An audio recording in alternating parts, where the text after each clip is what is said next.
듣는 것은 총론격이다 생각을 하시면 돼요. 총론을 듣고 나면 우리가 강론을 공부를 하죠. 그죠? 좀 더 세세하게 어떻게 구체적으로 준비를 할 건지. 그거는 여러분이 이번에 CTU 강의를 들으시면 됩니다. CTU 강의에 제가 이번에 귀납적 성경 연구 강의 15차시 하고, 그 다음에 남원서문교회 김아령 형제님께서 강해 설교 어떻게 준비할 것인가를 가지고 15차시 준비를 하셨어요. 여러분 위해서 많이 준비했습니다. 더한 몇 번? 30번. 들으시면 충분히 세부적인 부분은 잘 이해하실 수 있다. 요거 한 강의 20분입니다. 20분이어서 그렇게 부담 안 되니까 여러분들이 들으시면 거기서 이제 좀 세부적으로 어떻게 성경을 연구하고 공부할 것인가를 좀 아실 수 있을 거다라는 겁니다. 자, 오늘은 첫 시간에 설교란 무엇인가에 대해서 좀 같이 생각을 해봤으면 좋겠습니다. 그래서 좋은 설교가 무엇일까? 그리고 설교의 목적과 설교의 가치, 그리고 설교의 재료, 설교의 분량, 설교의 종류. 이게 이제 1교시 분량입니다. 네, 1번부터 차례대로 알아보도록 하겠습니다. 여러분, 먼저 설교에 대해서 한번 생각해 봅시다. 여러분들 혹시 지금까지 교회 다니시면서 수없이 많은 설교를 들었죠? 기억에 남는 설교 있으신가요? 우리 이다음 자매님 어떤 설교가 기억에 남았습니까? 네? 그렇습니까? 그분의 설교군요. 네네. 예, 잘 알겠습니다. 자, 여러분들 설교라고 하는 것은 무슨 뜻이냐? 말하여 가르치다 이런 뜻이잖아요. 그죠? 단어적으로는 말씀하여 가르치다. 그런데 무슨 말을 하는 것이냐? 설교자가 하고 싶은 이야기를 하는 겁니까? 아니죠. 설교자가 하고 싶은 이야기를 하는 게 아니라 하나님께서 설교자에게 주신 뜻, 하나님의 뜻을 받아서 말하는 것이 설교죠. 그죠? 만약에 그것이 사람의 말이라면 굳이 내가 듣고 싶지 않은 말을 듣고 앉아있을 이유는 없는 거죠. 우리가 취사선택해서 들을 수가 있는데, 강단에 적어도 설교자가 올라가서 설교를 이야기할 때는 그것이 하나님의 뜻이다라는 뭐가 있어요? 공통의 동의가 있기 때문에 우리가 그 말씀을 주의 깊게 듣는다, 이렇게 생각을 하시면 되겠는데, 그러면 그 설교에서 우리가 이야기하고 있는 이 하나님의 뜻이 뭘까요? 하나님의 뜻. 성경에 계시된 가장 중요한 하나님의 뜻이 뭡니까? 이걸 맞추는 분한테 비타민을 드렸어야 되는데, 그치? 자, 성경이 열어서 보여주고 있는 가장 중요한 하나님의 뜻은 여러분들 뭐예요? 예수 그리스도예요. 그죠? 성경이 왜 주어졌어요? 이 세상의 시작과 끝을 알려주기 위해서? 아니에요. 그것도 무엇 때문에 주어진 거냐면 우리 예수님에 대해서 이야기하기 위해서 주어진 거예요. 성경이라는 것이 고안된 이유는, 발명된 이유는, 만들어진 이유는 다 예수님 때문에 만들어진 거예요. 아버지 하나님께서 그분이 가장 사랑하시는 아들 예수님을 누구에게 열어서 보여주려고? 세상 사람들에게 열어서 보여주려고. 그래서 예수님이 직접 말씀하셨잖아요. 너희가 성경에서 영생을 얻는 줄 생각하고 성경을 상고하거니와 이 성경이 곧 누구에 대해서? 내게 대하여 증언하는 것이로다 라는 말씀을 바탕으로 우리가 레위기를 예표적인 관점에서 접근했잖아요. 그죠? 그래서 여러분이 이 좋은 설교는 뭐냐면, 그러면은 하나님의 뜻을 받아 말하는 게 설교인데, 좋은 설교는 무슨 설교겠어요? 그 설교를 통해서 무엇이 잘 드러나는? 예수님이 잘 드러나는 설교가 좋은 설교인 거예요. 그럼 제가 오늘 했던 설교는 좋은 설교예요? 좀 그냥 보통 설교예요? 어떠세요? 오늘 제가 아까 강단에서 했던 긍휼과 용서라는 주제로 설교를 했잖아요. 그죠? 근데 그 안에서 제가 예수님에 대해서 언급을 했습니다. 그죠? 우리가 이렇게 10,000달란트나 되는 커다란 빚을 탕감받을 수 있는 이유, 무엇 때문이라 했어요? 예수님이 우리 대신해서 그 빚을 다 탕감해 주셨기 때문이다. 이렇게 설교 안에서 어떤 식으로든지 예수님에 대해서 다루어 주어야 한다. 자, 그러면 예비 설교자들은 앞으로 설교를 준비하실 때 어디에 포커스를 맞추면 됩니까? 예수님의 포커스를 맞추시면 되고, 청중들은요, 어느 지점에서 우리 예수님에 대해서 말할까를 기대하시면서 들으면 설교의 귀가 열린다, 이렇게 생각을 하실 수가 있겠죠. 자, 아무리 좋은 말씀이어도 예수님에 대한 언급이 전혀 없다. 우리에게 예수님이 어떤 면에 대해서 밝혀 보여주거나 또는 기억을 떠올리게 해주거나 하는 것이 전혀 없다. 그것은 무엇과 같은 겁니까? 안고 없는 찐빵. 요즘에 이런 표현 잘 안 쓰죠. 잔고 없는 통장 같은 거야. 그죠? 스쳐 지나가고 없잖아. 그죠? 분명 월급을 받았는데 없네. 이런 것 같은 거라 이 말이에요. 그 설교에 아무리 많은 도덕적인 또 경건한 명언과 격언이 논리적으로 우리에게 잘 제시되고 설명된다 할지라도 예수님에 대해서 이야기하지 않는 설교자, 설교 좋은 설교라고 하기는 어렵다고 하는 것입니다. 자, 두 번째로 우리가 지금 설교에 대해서 이야기하다가 좋은 설교로 넘어갔는데, 자, 첫 번째는 예수님을 드러내 보여주는 설교여야 하고요. 설교는 계속해서 하나님의 뜻을 밝혀주는 거라 했죠. 그죠? 하나님의 뜻을 다른 말로 하면 두 글자로 뭐라고 할 수 있을까요? 이런 거에서 비타민을 줬어야 되는데, 임경재 먹었으니까 맞춰봐. 하나님의 뜻을 두 글자로 뭐라고 할 수 있을까? 영광? 영감? 순간 아재 개그가 튀어나올 뻔했어. 잘 참았다 이선진. 네, 자, 하나님의 뜻은 우리가 다른 표현으로 진리라고 할 수 있잖아요. 그죠? 아닙니까? 맞죠? 하나님의 뜻이 진리예요. 그죠? 다른 게 진리입니까? 사람의 뜻은 맞을 수도 있고 틀릴 수도 있고 이루어질 수도 있고 이루어지지 않을 수도 있기 때문에 진리라고 할 수 없잖아요. 근데 하나님의 뜻은 어때요? 반드시 이루어지기 때문에 진리라고 할 수 있는 것입니다. 그렇다면 우리가 좋은 설교를 한다면, 설교는 하나님의 뜻을 말로 가르치는 거라 했는데, 진리를 가르치게 될 때 사람은 어떤 반응을 경험하게 되느냐? 진리를 알지니 진리가 너희를 자유롭게 하리라. 진리를 들을 때 우리는 마음 가운데 뭘 경험하게 되느냐? 자유함을 경험하게 된다고 하는 것입니다. 그런데 어떤 면에서의 자유함이냐? 우리 사람을 구성하고 있는 세 가지 영역이 있습니다. 무엇입니까? 혁영재님.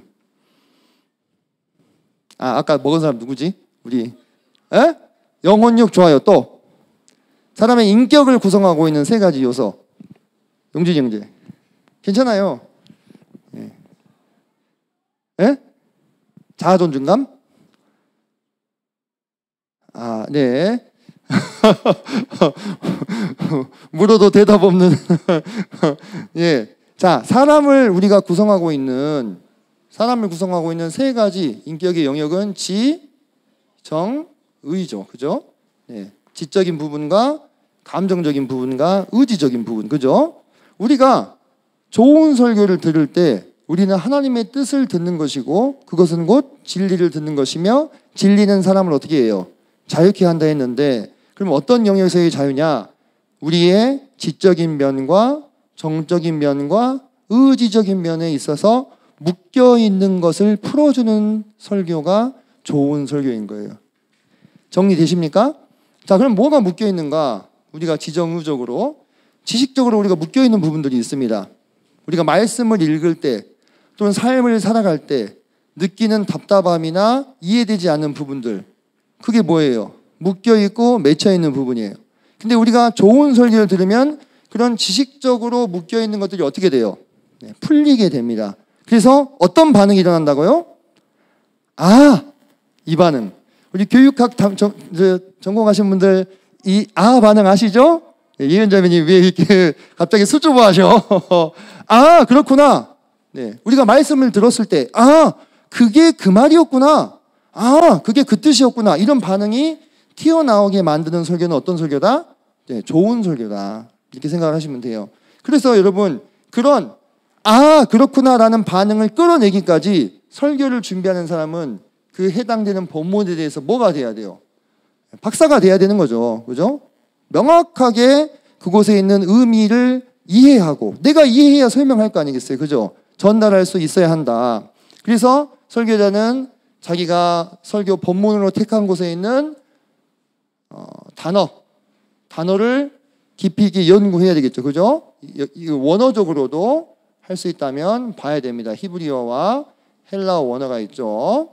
그리고 해당되는 본문을 문자적으로 또 문법적으로 또 역사적으로 깊이 있게 연구해야 될 필요가 있다.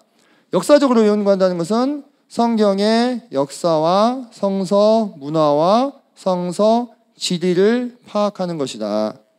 오늘 제가 다루었던 본문은 이런 것으로부터 자유롭습니까? 자유롭지 않았죠. 그죠? 거기에 다양한 문화적인 요소들이 나왔죠. 달란트의 비유, 사실 비유이기 때문에 그 비유를 이해하기 위해서 당대의 상황들을 더 깊이 있게 이해해야 돼요. 중동의 왕들의 특징이라든지 총독 제도라든지 또는 세입금을 거두는 방식이라든지 또는 세입금의 그 양이 오늘날로 환산하면 어떤 정도인지 등등을 잘 씹어가지고 듣는 사람이 이해할 수 있도록 설명해 줄 때 지적으로 맺힌 것이 어떻게 된다는 거예요. 아, 그렇구나 하고 풀어져. 10,000달란트가 지금 시세로 얼마라고요? 36조 8천억 하니까 이렇게 반응이 되죠. 10,000달란트라고 하면 알아 몰라 얼마나 큰 돈인지. 왜? 우리가 그 돈을 안 쓰고 사니까. 그럴 때 설교자의 의무는 뭐예요?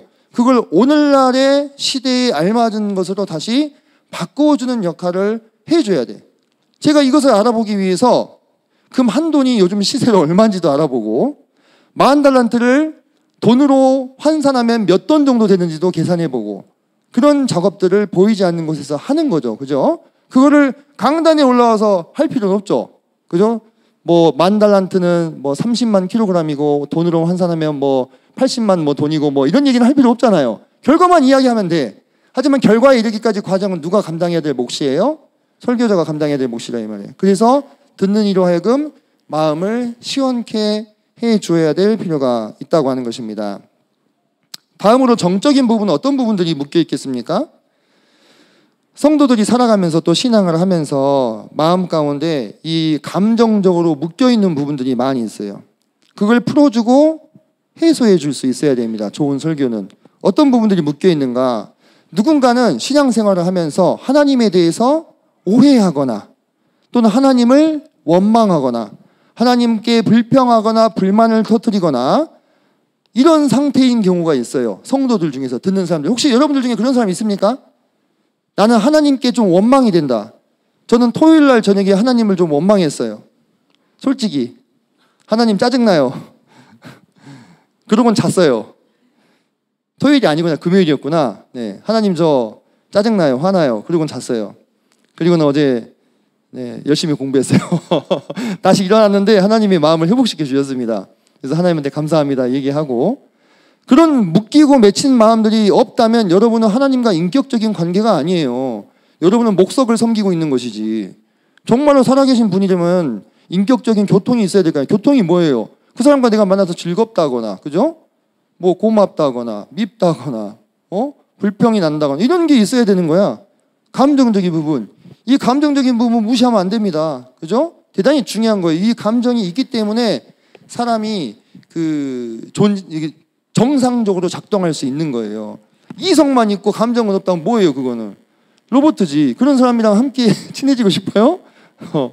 그렇지 않잖아요. 그죠? 그래서 또는 이런 부분이 묶일 수 있어. 사단마귀의 공격으로 인해서 무기력과 자기 연민, 자기 비하 이런 부정적인 감정들에 내가 묶여서 한 발짝도 나아가지 못하고 머물러 있을 수 있다는 것입니다. 그런 것들을 무엇을 통해서 풀어줄 수 있어야 된다는 거예요? 설교를 통해서. 하나님의 참된 마음이 무엇인지, 하나님이 지금 나에게 무심한 것 같은데 실은 그게 어떤 상황인지 이런 것들을 먼저 경험한 사람들이 있어요, 없어요? 성경에 엄청 나오잖아. 한 트럭 두 트럭 나오잖아.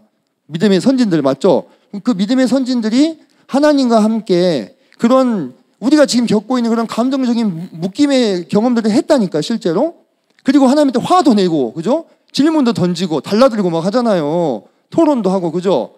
그런 것들을 가지고 와서 자세하게 풀어 설명해 주면서 그들이 그런 과정을 거쳐서 결국은 하나님에 대한 어떤 인식으로 나아가게 되었는지, 하나님에 대해서 어떻게 더 깊이 있게 잘 알 수 있게 되었는지를 설명해 줄 때 그걸 듣는 사람의 마음이 어떻게 된다고요? 자유하게 된다고요. 자유하게 된다. 아, 내가 지금 하나님께 불평불만을 하고 있을 상황이 아니구나. 아, 내가 하나님을 의심했구나. 내가 하나님을 또는 오해했구나. 이런 것들을 알 수 있게끔 도와주는 역할을 해야 되는 것이 좋은 설교다라는 것입니다. 마지막으로 의지적으로 우리가 묶여있는 부분들이 있을 수 있습니다. 어떤 부분들이 묶여 있을 수 있을까요? 나의 고집, 나의 선입견, 나의 좋지 못한 습관, 나의 캐캐 묵은 오래된 죄, 이런 것들이 나를 의지적으로 묶고 있는 요소인 거예요. 그죠? 그거 돼요, 안 돼요? 안 되잖아, 잘. 그죠? 특히 잘 안 돼. 그죠? 그래서 나를 계속 찌르거나 또 나를 정죄하는 도구가 됩니다. 안 바뀌어, 쉽게. 근데 이런 부분에 대해서 성경 말씀을 통해서 이 하나님의 뜻이 설교되어질 때, 그것이 들려질 때 우리 안에 계신 성령께서 우리로 하여금 근심케 하시고 우리로 의지적인 결단을 내리게 인도해 주신다는 거예요. 물론 그 결단이요, 작심삼일일 수도 있어. 하지만 중요한 건 뭐예요? 그 설교를 듣지 않았다면, 성령께서 역사하시지 않았다면 단 한 발짝도, 단 하루도 바뀌고자 하지도 않았을 거야. 근데 그 말씀을 들음으로써 내가 마음 가운데 뭔가 일렁거렸다는 거예요. 내 의지가 움직이고 작동했다는 거예요. 어떤 방향으로? 하나님이 바라시고 기뻐하는 방향으로 움직였다는 거예요. 그렇게 움직이게 만드는 것이 무슨 힘입니까? 성령님의 힘이고, 그 성령님의 힘이 발동하게 하는 것이 좋은 설교의 요건이 될 수 있다라는 것입니다. 그래서 여러분들, 좋은 설교는 하나님의 뜻을 잘 전달해 주는 것이다. 하나님의 뜻이 곧 진리이며, 진리는 사람을 자유케 하는데 지적인 면과 정적인 면과 의지적인 면에서 우리의 묶인 것과 맺힌 것을 자유케 해주는 설교가 좋은 설교다, 이렇게 정리할 수 있겠고, 우리 설교를 앞으로 하실 분들, 또 하시고 있는 분들은 그런 설교를 지향하시면 좋지 않겠나, 이런 생각을 해보게 됩니다. 제가 방금 설명드렸던 것이요, 그대로 설교의 목적으로 연결이 됩니다. 자, 이 설교의 목적을 정리하기 위해서는 말씀을 한 구절 찾아야 될 필요가 있는데, 사도행전 22장 8절을 한번 펴주시기 바랍니다.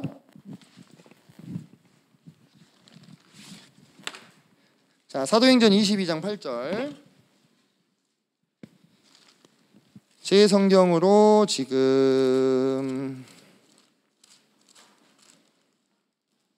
227페이지 정도 됩니다. 227페이지. 자, 사도행전 22장 8절부터 10절까지를 한 목소리로 읽어보겠습니다. 시작.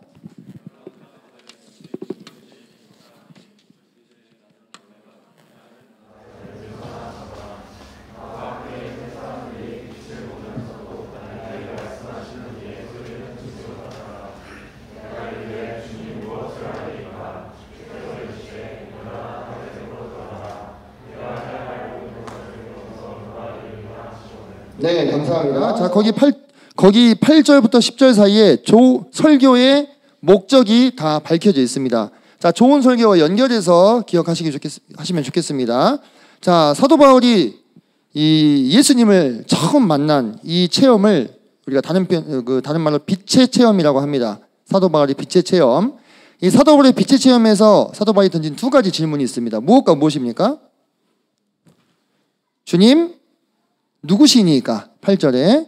또 10절에 보니까 주님, 무엇을 하리까? 자, 이런 구어체의 문장이 성경 본문에 등장하게 되면은, 특히 질문 같은 경우에는 큰 따옴표로 한번 묶어보세요. 지금 한번 묶어보세요. 큰 따옴표로. 앞뒤를. 주님, 누구시니까? 큰 따옴표 앞뒤에. 또 10절에 주님, 무엇을 하리까? 그렇게 묶어놓고 보세요. 이게 기납적 성경 연구 들으신 분들은 문답법에서 제가 제시했던 방식이죠. 저는 계속 지금도 쓰고 있거든요. 그렇게 묶어놓고 한번 본문을 쳐다보라, 이 말이에요. 그러면 두 개의 질문이 훨씬 더 이렇게 눈에 들어오는데, 주님 누구시니까를 밝혀주는 것이 무엇의 목적입니까? 설교의 목적이다. 앞서 제가 얘기했던 뭐예요? 예수님이 설교에 드러나야 된다고 했잖아요. 그죠? 예수님이 누구신지를 밝히는 것이 설교의 첫 번째 목적이 될 수 있겠고요. 10절에 보면 주님 무엇을 하리까? 그 성도가 또는 그 지체가 설교를 듣고 나서 그럼 내가 나가서 무엇을 해야 됩니까? 이것에 대해서 답해 줄 수 있어야 답해주는 것이 설교의 목적이다. 근데 이게 이것과 연결이 됩니다. 우리가 지적으로, 정적으로, 의지적으로 자유함을 느끼게 되었을 때, 그것을 연결해서 내가 무엇을 더 하고 싶다라는 마음의 소원함을 불러일으키는 것. 그것이 설교의 목적이에요. 하나님의 말씀을 더 깊이 있게 연구하고 싶고, 하나님의 말씀을 읽고 싶고, 하나님과 교제하고 싶고, 인격적으로 소통하고 싶고, 하나님의 말씀을 순종하면서 나의 옛 죄들을 버리고 싶고, 나쁜 습관들을 버리고 싶은 마음이 들게 만드는 것. 이것이 설교의 목적이다. 이렇게 생각을 할 수가 있겠습니다. 설교와 강의는 같을까요? 다를까요? 설교와 강의. 네, 같지 않죠? 그죠? 설교의 목적은 그 사람이, 설교를 들은 사람이 결국은 어디까지 나아가기를 바라는 거예요. 변화되기까지 바라는 거예요. 변화되는 것까지. 누구를 닮은 모습으로? 예수님을 닮은 모습으로 변화되기를 바라는 것이 설교의 목적입니다. 강의는 사실 지적인 정보나 또는 어떤 상황에 대한 이해를 전달하는 데 조금 더 초점이 맞춰져 있는 겁니다. 그래서 우리는 설교를 하지 강의를 하지 않습니다. 내가 무언가를 들었다, 내가 무언가를 알았다, 거기에서 만족하는 것은 설교의 목적을 온전히 성취했다고 보기가 어렵다고 하는 것입니다. 설교를 다 듣고 나서 성도들이 그래, 이것을 하라는 말이구나 라고 명쾌하게 정리할 수 있어야 됩니다. 여러분들 오늘 긍휼과 용서 말씀 듣고 나서 뭐 하라는 이야기예요? 시원 형제님 뭐 하라는 얘기 같아요? 그 설교 결국 결론적으로. 네.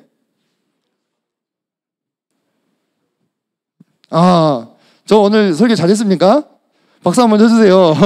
고맙습니다. 시원 형제 고마워요. 자, 쉽게 얘기하면 시원 형제가 잘 얘기했어요. 예수님이 우리를 용서하신 것처럼 우리도 남을 용서하라. 근데 그게 쉬운 일이라고 어려운 일이라고. 어려운 일이니까 마지막에 제가 뭐 했어요? 화이팅 했잖아요. 그죠? 나도 어려운 일이에요. 나에게도. 설교를 한 나에게도. 하지만 우리 모두 한번 그렇게 해보자 이거예요. 왜? 예수님이 우리에게 그렇게 하라고 말씀하셨으니까. 그러니까 우리가 설교를 듣는 것은요, 내가 100% 그 사람이 되어버리려고 하는 게 아니야. 바로 되면 제일 좋겠죠. 그렇게 되지 않지만 주님이 우리에게 원하시는 뜻이 무엇인지를 다시 한번 말씀을 통해서 알아보고 믿음으로 도전하는 삶을 살기 위해서 설교를 듣는 것이고 설교를 하는 것입니다. 그래서 우리 설교를 준비하시는 분들은 그 설교, 내가 준비한 설교 다 듣고 이런 부분들 막 다 밝혀줬단 말이에요. 막 문자적으로 이런 뜻입니다. 문법적으로 이런 뜻이고요. 역사적으로 이런 배경이 있습니다. 쭉 얘기 다 했어. 그리고 끝. 어떻게 적용해야 될지. 이 말씀을 통해서 우리가 그러니까 뭘 하라고, 어떻게 하라고. 이게 안 나오면 그것은 설교의 목적을 성취하는 것이 아니라고 할 수 있는 것입니다. 자, 그럼 계속 이어서 설교의 가치에 대해서 한번 생각해 봅시다. 설교의 가치에 대해서. 자, 여러분은 설교사에게 가치를 어느 정도로 생각하고 있습니까?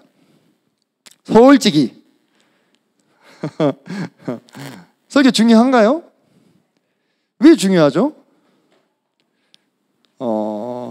선생님, 형제님 저한테 왜 그러세요? 라는 표정으로 이 형제님 저를 쳐다보고 있는데. 네.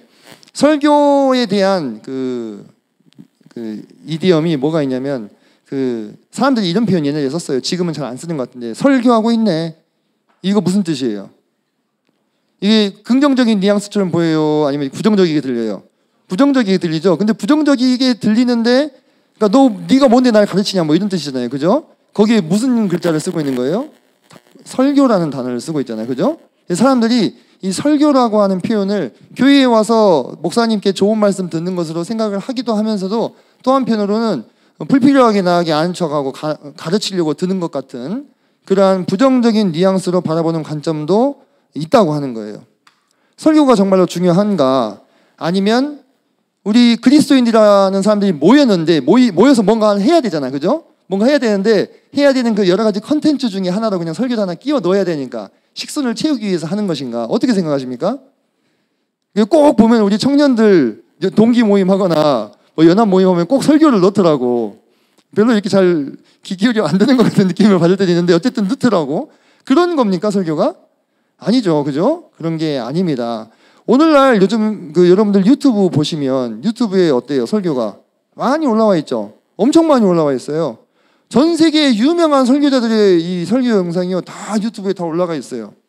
그러면 여러분들, 이렇게 좋은 설교가 범람하는 이 시대에 우리 지역교회에서 선포되고 있는 이 설교의 가치는 어디에 두어야 되는가, 또 그 근거는 무엇인가, 이런 걸 우리가 한번 생각해 봐야 되는 거예요. 맞죠? 우리가 몸담고 있는 지역교회는 어디입니까? 광주 동북교회죠. 그죠? 광주 동북교회입니다. 오늘 이 동일한 시간대에 뭐 플러스 마이너스 뭐 몇십 분은 있겠지만 대구 팔공로교회에서도 말씀이 전해졌을 거예요. 그죠? 전주 기린로교회에서도 말씀이 전해졌을 것이고, 그죠? 서울 북부교회에서도 말씀이 전해졌을 것입니다. 전국에 있는 200개가 넘는 지역교회에서 전부 다 말씀이 전해졌다 이 말이에요.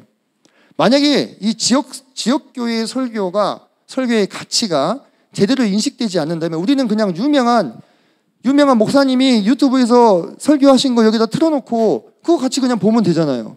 안 그래요? 그 200개가 넘는 지역교회에 설교를 공급하기 위해서 얼마나 많은 설교자들이 자기의 개인적인 시간들을 쓰고 노력하고 엉덩이에 땀띠가 나도록 책상에 붙어 앉아 있었냐 이 말이에요. 그래서 우리가 이 지역교회 설교의 가치를 어디에 근거해서 생각해 봐야 될 것이냐. 요한계시록 한번 가보겠습니다.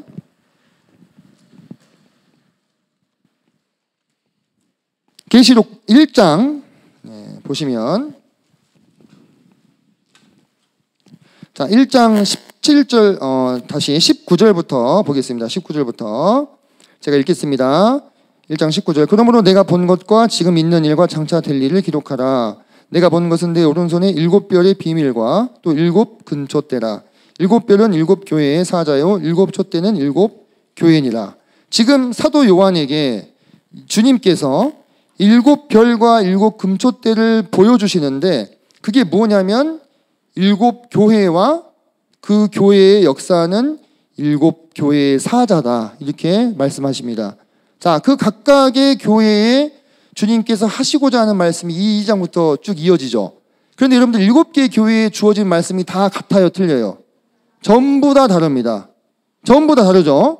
그리고 각각의 교회에 말씀하시고 나서 마지막에 꼭 어떤 말씀이 이어지냐면 2장 7절 한번 보세요. 2장 7절.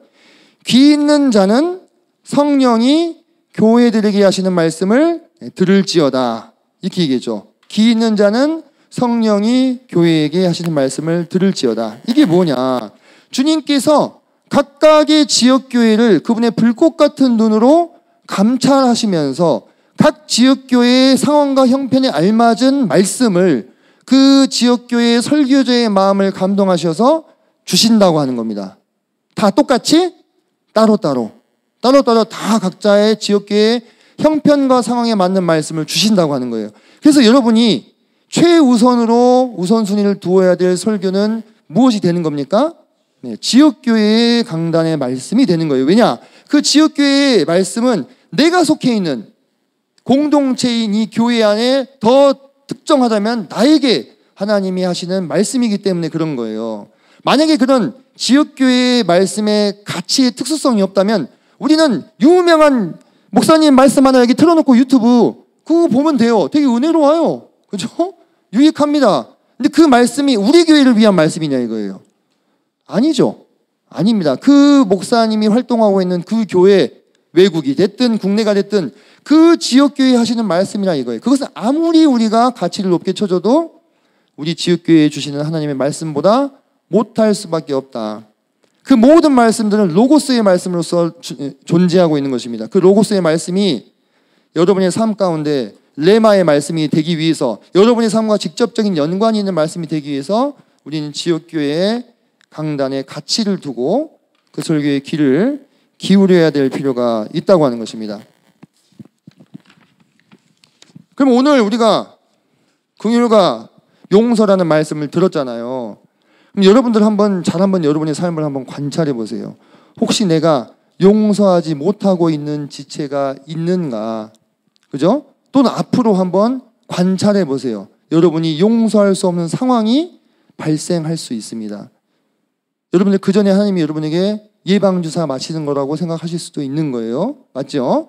지역교회의 말씀은 그 지역교회에 속한 성도들의 삶과 결부되어서 흘러갑니다. 왜냐? 그 말씀을 공급하시는 분은 성령이시기 때문에 성령이 교회들에게 하시는 말씀을 들을지어다라고 했어요. 그죠? 그래서 여러분이 혹시 출타하실 일들이 있습니다. 그죠? 출타하실 일이 있으면 가능하면 여러분이 시간을 내셔서 지역교회 그 주에 전해졌던 말씀들을 유튜브로 올라오고 있죠.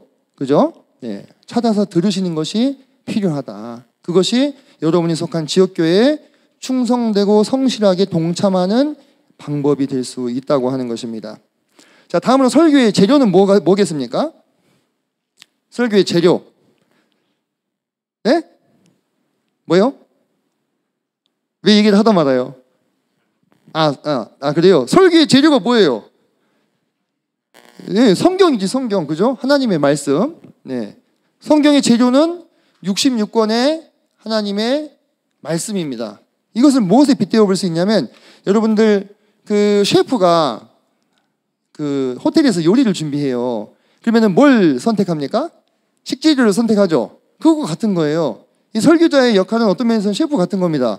그래서 내가 만약에 오늘 이 호텔에서 리셉션이 있는데 거기에 참석하는 사람들 대상, 그리고 그 어떤 회의의 어떤 성격, 자리의 성격, 이런 것들을 고려해서 어떻게 해요? 식재료를 세팅을 하죠. 요리를 진행을 하죠. 그죠? 그런 걸 해낼 수 있어야 셰프로서 뭐가 있는 거예요? 전문성이 있는 거잖아. 그죠? 그래서 이 설교자들도 설교의 재료가 되는 성경 중에서 뭔가 선택을 해야 되는 거야. 근데 성경이 몇 장이냐? 1189장에 31,105절이라는 방대한 분량이에요. 그래서 그 중에서 어떤 본문을 선택할 것인가, 또는 어떤 말을 할 것인가, 다른 표현으로 하면 하나님께서 교회에 하시고자 하는 말씀이 무엇인가, 이것을 알아보는 것이 설교자의 뭐가 되는 것입니까? 전문성이 되는 거죠. 셰프의 전문성처럼. 그것이 바로 영적인 분별력이라고 하는 것입니다. 영적인 분별력. 그래서 만약에 주님께서 그 아시아의 7교회에게 말씀하셨던 것처럼 우리 교회를 지금 어떻게 하고 계셔요? 주목해 보고 계신다 이 말이에요.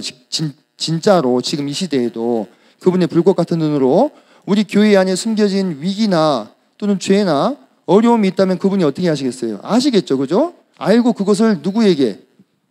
설교자들에게 알려주시는데, 그것을 위해서 우리는 설교자들이 부단히, 뒤에서 좀 더 말씀을 드리겠습니다만, 지역교회의 상황과 영적인 상태에 대한 무엇을 내리고자 하냐면 진단을 내려야 됩니다. 진단. 내가 지금 속한 교회가 어떠한 영적인 상태 속에 들어있는가. 그래서 이것을 진단할 때 크게 4가지를 봅니다. 설교를 준비하시는 분들 잘 참고하시기 바랍니다. 자, 첫 번째, 기도 가운데 교회의 상태를 주님께 듣습니다. 두 번째로, 말씀을 읽으며 교회의 상태를 주님으로부터 듣습니다. 세 번째로, 성도님들과의 뭘 통해서? 교제를 통해서 주님의 뜻을 분별하고 교회의 상태를 진단하고자 합니다. 네 번째로, 주변의 환경과 상황을 잘 주시하면서 우리 교회의 현재 상태를 진단하고자 하는 것입니다. 들어서 보시면 아시겠지만 교회의 상태를 진단하기 위해서는 어떻게 해야 되겠어요? 교회와 항상 동행해야 되겠죠. 그죠? 교회와 동고동락하는 자가 설교할 수 있는 것입니다. 맞습니까? 그래야 교회의 상태를 어떻게 할 수 있어요? 가장 잘 진단할 수 있잖아요. 저도 아주 가끔 다른 지역교회에 초대를 받아요. 근데 그때 가장 막막한 게 뭔지 아십니까? 그 교회의 상태를 진단할 수 없다고 하는 거. 내가 그곳에 속해 있지 않았잖아요. 그죠? 온전히 그때는 주님께 매달리는 수밖에 없어요. 내가 알지 못하는 그 교회의 상태에 대해서 가장 적절한 하나님의 말씀을 공급해 주시기를. 그런데 그 설교자가 그 지역교회에 속해서 그 교회의 상태를 잘 진단한다면 그게 가장 최선이겠죠. 그죠? 그래서 진단 결과 어떤 우리 교회의 문제점이라고 하긴 좀 그렇고, 사람으로 굳이 비유하자면 병든 부분이 있을 수 있잖아요. 그죠? 의사가 마치 엑스레이 찍어가지고 그 사람의 상태를 진단하는 것처럼 설교자는 성령을 통해서 이 교회의 상태를 진단하고 이에 맞는 처방을 내리게 되는 것입니다. 그 처방을 뭐로 공급하는 거예요? 설교로 공급을 하는 거예요. 그런데 이렇게 진단해 봤을 때 우리 교회가 특별히 영적으로 큰 문제가 없다 하면 평상시에는 어떻게 여러분들 건강관리하세요? 영양제도 먹고, 네, 또 헬스클럽 가서 운동도 하고, 그죠? 이렇게 기초 체력을 높이기 위해서 열심히 일하시잖아요. 운동하시잖아요. 그죠? 그와 같은 말씀을 공급하는 거예요. 그래서 교회의 영적인 기초 체력을 증진할 수 있는 주제들, 뭐 예를 들면 예배나 말씀, 기도, 봉사, 헌신, 전도, 또는 교회 진리나 종말과 관련된 사항들, 또는 거룩, 사랑, 충성, 소망 등등 성도의 삶과 결부되어 있는 필수적인 가치들을 다뤄줄 수 있다고 하는 것입니다. 그래서 이러한 과정들을 통해서 설교자는 부단히 자기 교회의 상태를 진단하고 하나님으로부터 오는 이 뜻을 받기 위해서 최선을 다한다고 하는 것입니다. 여러분들, 우리가 기도를 한다고 하는 건요, 쉽게 얘기하면 이거예요. 하나님께서 하늘에서 막 전파를 쏘고 계신단 말이에요. 지금 니네 교회 상태가 이런 상태야. 근데 전파를 위해서 쏘기만 하면 돼요, 안 돼요? 밑에서 받을 수 있는 안테나가 있어야 되잖아요. 그죠? 그리고 안테나가 성능이 좋으면 좋을수록 어때? 아주 작은 신호도 받아낼 수가 있죠? 우리가 설교자들이 하나님의 이 시그널을 받아들이고 하나님이 이 교회에 하시고자 하는 말씀을 잘 감지하기 위해서 평상시에도 거룩한 삶을 추구하고 구별된 삶을 추구하고 기도와 말씀 가운데 깨어 있으려고 하는 것, 이것이 바로 설교자가 보이지 않는 영역에서 이 설교를 위해서 헌신하는 부분이라 이 말이에요. 자, 그렇다면 여러분들, 지금 설교 후보생이나 설교를 하시고 있는 분들, 그 자리에, 이 자리에 나와 가지고 뭐 40분에서 50분 정도 설교를 하는 것은 어떤 영역입니까? 드러난 영역이죠. 그죠? 나와서 보여지는 부분이에요. 빙산의 일각이라는 표현을 쓰잖아요. 그죠? 이 빙산의 일각이 있고 이 자리에 오르기 전에 보이지 않는 영역에서 주님의 뜻을 잘 분별하기 위해서 자신을 죄악으로부터 또 구별하고 기도와 말씀으로 깨어있기 위해서 그러한 삶을 사는 것, 그것이 설교자가 감당해야 되는, 좋은 설교를 위해서 감당해야 되는 보이지 않는 부분의 이 헌신이다, 이렇게 말씀을 드릴 수가 있어요. 그럼 여러분들 청중의 입장에서는 여러분이 이 자리에 서는 설교자를 이 자리에 서서 40분, 50분 이야기하는 것만 보실 것이 아니라 그가 저 자리에 서기까지 주님의 뜻을 제대로 분별하기 위해서 많은 시간 동안 스스로 구별된 삶을 살기 위해 애쓰고 기도와 말씀에 헌신해 왔다는 것을 어떻게 할 수 있어야 돼요? 이제 볼 수 있어야 돼요. 맞죠? 그런 거 설교자가 올라와서 설명하지 않잖아요. 여러분들 그걸 볼 수 있어야 돼요. 그냥 보기만 해서는 안 돼. 어떻게 해야 돼요? 그것에 동역해야죠. 어떻게 동역하실 수 있어요? 같이 기도해 주는 거예요. 같이 기도해 주는 거예요. 뒤에서 그 부분은 더 자세하게 설명을 하도록 하겠습니다. 자, 설교의 분량은 어느 정도 돼야 될까요? 설교의 분량까지만 하고 좀 쉽시다. 이 종류까지 하려고 했는데 짧으면 짧을수록 좋습니까? 지금 약 7분 정도 했는데 지금 전사 일보 직전인 분들이 좀 눈에 띄는데 이번 시간 끝나고 쉬는 시간에 좀 주무세요. 아시겠죠? 네, 37분 정도 했는데, 자, 사람들은 점점 긴 시간을 할애해서 말씀을 드리려고 하지 않습니다. 설교는 어떠면 어떨수록 좋아요? 짧으면 짧을수록 좋대요. 그래서 그 이유가 요즘에 보니까 유튜브 쇼츠 몇 초 내외죠. 그죠? 뭐 10초에서 한 30초, 인스타그램, 릴스 이런 거에 요즘 현대인들 뇌가 다 바사삭 이렇게 도파민에 쩔어 있대요. 그래서 즉각적인 뭔가 반응이 나타나지 않으면 흥미가 떨어지면 그대로 그냥 뇌가 이 빈사 상태가 된다 이 말이에요. 근데 제가 디모데 후서를 보니까 이런 말씀이 나오더라고요. 디모데 후서 4장 3절로 4절에 보니까 때가 이르리니 사람이 바른 교훈을 받지 아니하며 귀가 가려워서 자기의 사욕을 따를 스승을 많이 두고 또 귀를 진리에서 돌이켜 허탄한 이야기를 따르리라. 그때가 온 건가 싶기도 하고, 그래서 요즘에 유튜브에 보면 이런 분들의 취향을 딱 저격해가지고 뭐 유튜브 1분 묵상 말씀, 뭐 5분 설교 이런 거 올라오죠. 그죠? 여러분들 그러면은 그런 말씀들을 들으면서 아, 나 오늘 하나님 말씀 들었어 하고 마음 가운데 위안을 삼고 만족해 버린다고 하는 거, 이거 어떻습니까? 네. 때가 이르는 거죠. 그죠? 네. 사람들이 바른 교훈을 받기보다 귀가 가려워서 내 사욕을 따라서 내 귀에 맞는 짧은 말씀을 입맛에 맞춰서 해주는 사람들을 따라가고자 하는 그러한 시대가 오지 않았나 하는 생각을 해보게 되고, 그래서 저는 최근에 그런 교제도 해봤어요. 어떤 형제하고, 젊은 형제인데 사람들의 니즈에 맞춰서 지금 설교도 짧아져야 된다고. 20분, 10분, 15분. 사실 15분이 짧은 시간은 아닙니다만은 저는 이런 설교들을 뭐라고 부르냐면 시식 설교라고 부릅니다. 여러분들 마트 가면은 시식 코너 있죠? 시식 코너에서 이렇게 요지로 꽂아가지고 드셔보셨죠? 어때? 현진이 형제 배 불러요? 안 불러요? 그래도 안 부르다고 해서 다행이네. 자매들은 배부르대. 이거 몇 개 이게 먹고 배부르대. 근데 사실 이 시식만 가지고 우리가 균형 잡힌 식사를 할 수 없잖아요. 그죠? 예, 당연한 거죠. 시식 설교 1분, 5분, 10분 정도 되는 말씀을 들어서 그 사람이 이 성경 말씀대로 변화될 수 있겠느냐? 변화될 수 있겠습니까? 쉽지 않은 거예요. 여러분들 솔직히 양심적으로 유튜브 보거나 뭐 넷플릭스 뭐 영화나 드라마 몇 편도 뚝딱 보잖아요. 그죠? 한 2시간 문제입니까? 어렵습니까?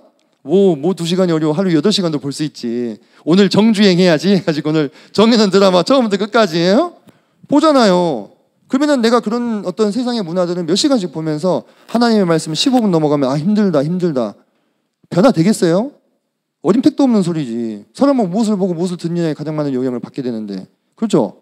예, 그거는 자기를 기만하는 거예요. 옳지 않습니다.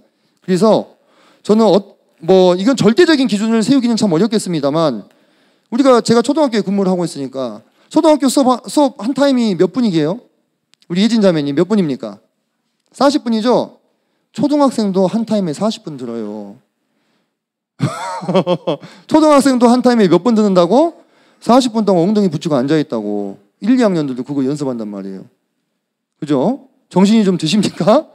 그런데 우린 성인이잖아요. 그죠? 근데 말씀 설교 30분 넘어가면 막 힘들어하고, 이건 우리가 반성해야 되는 부분이 아니겠는가. 설교의 분량, 절대적인 분량이 있어. 내가 뭔가 음식을 시켰을 때 음식을 먹고 배부르고 만족할 수 있는 분량이 있어요. 이만큼 병아리 눈물만큼 먹고 잘 먹었다는 사람이 있어요? 코스 요리 처음에 에피타이저만 먹고 이 코스 괜찮은데 이런 분 있어요? 없죠. 뭐든지요, 나에게 만족감을 주기 위해서 필요한 절대값이 있다 이 말이에요. 그게 몇 분? 그냥 초등학생들보다는 좀 더 하자고요. 알겠죠? 40분 이상은 되어야 설교자가 이 성경 본문 말씀이 우리에게 하고자 하는 말씀을, 하나님이 우리에게 말씀하시고자 하는 말씀을 충분히 전달할 수 있는 분량을 확보할 수 있다 이 말이에요. 여러분들 잘 한번 생각해 보세요. 설교가 길어서 문제인가? 물론 설교자의 역량에도 문제가, 설교자의 역량과도 결부가 된 문제일 수 있겠습니다만, 우리가 기본적으로 우리의 마인드 세팅을 어떻게 해야 되느냐? 설교자의 역량은 내가 어떻게 할 수 없잖아요. 그죠? 그거는 내가 기도하지만 어떻게 할 수 없다면 내가 이 설교를 대하는 자세가 어떠해야 되겠는가? 주님, 한 30분 넘어가면 힘들어하고 어려워하고 그렇게 하지 않았으면 좋겠다. 그래서 내가 전인격적으로 하나님의 말씀을 통해 변화되기를 원한다면 기승전결, 서본결을 갖춘 40분 이상의 설교를 집중력 있게 들을 수 있도록 훈련하셔야 될 필요가 있는 거예요. 이것도 훈련의 영역입니다. 맞죠? 예, 여기까지 해서 1교시 마치겠습니다. 잠깐 쉬겠습니다.